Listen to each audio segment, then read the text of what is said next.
Et au fond, soyons simples. Pour être libre dans ce monde, il faut être craint. Pour être craint, il faut être puissant.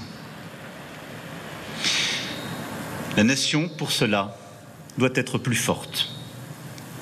Car c'est à la nation avant tout de défendre la nation. Cela passe d'abord par une meilleure prise de conscience de chaque Français et de tous les acteurs civils des menaces hybrides qui nous entourent. Je veux remercier le général Burkhardt pour sa prise de parole il y a 2 jours à ma demande, qui y a contribué. La mobilisation interministérielle est aussi essentielle à la défense nationale. Chacun doit être à son poste de combat. Et des efforts ont été faits et doivent se poursuivre. Sous l'autorité du Premier ministre, nous poursuivrons dans chaque ministère, dans chaque domaine, ces efforts.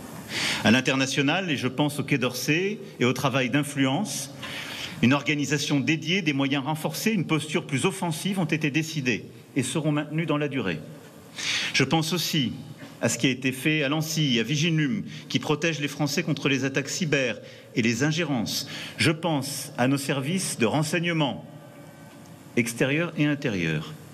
Mais je pense aussi à l'indispensable sursaut qui est demandé, organisé et qui continuera d'être renforcé dans nos entreprises, nos collectivités territoriales, nos laboratoires de recherche, dans nos infrastructures des plus sensibles, mais aussi parfois les moins attendues. Car c'est là parfois que se logent nos vulnérabilités, c'est là aussi que nous devons durcir la posture. Il nous faut partout être préparés.